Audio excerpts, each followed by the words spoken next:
Okay, update. So I found a shelter number that I can call. They'll pick me up, take me to the shelter. I'll have a bed to lay in, like a bottom bunk because of my disabilities. And then I could sign in first thing in the morning, and that will give me another night with the bed. So I can do that 30 times. I think I don't know what the period is, but you get 30 days. So that's something. I do have a gym membership. I kind of have been trying to keep ahead of everything. I just need people in the public to know that the discrimination and harassment that happens when you get hurt at work, especially have an injury that needs surgery, is really bad. I mean, since I've been there in 2000, they've treated him very horribly. We've had a carrier who was injured, had surgery because his hip was broken, and they didn't realize it at first, so they made him still carry mail for 3 months. And he kept saying he couldn't do it, and they made a big deal out of it. But they brought him in and put a chair in the middle of the room and said, well, you can just sit in this chair for 8 hours, right in the middle of everybody. And it was horrific. But he did sue, and he made out okay, but he about lost his house. He went through severe depression.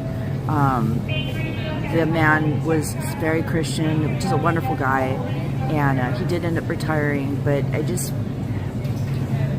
I don't think enough people understand that even with a federal job, getting hurt can really mess up your life. And I think a lot of people have had something happen and they can't work and understand that. But imagine them being responsible to give you hours to work within your restrictions, and then say, well, no, we're not going to give you no hours. We're just going to give you 2.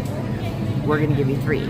And that's it. Even though within your restrictions, you still can go deliver mail, you can case on other routes, you can, work other projects inside the office without any problems with craft, because the guidelines is if you're an injured worker, the employer is able to give you work in other union crafts.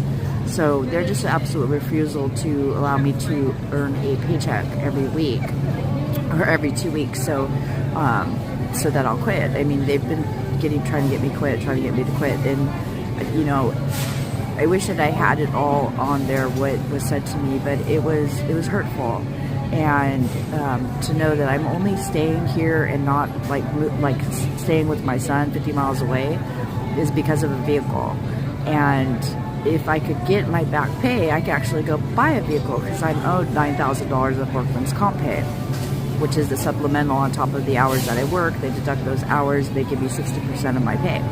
So we're talking about $1,900 every 2 weeks, and they owe me from October. So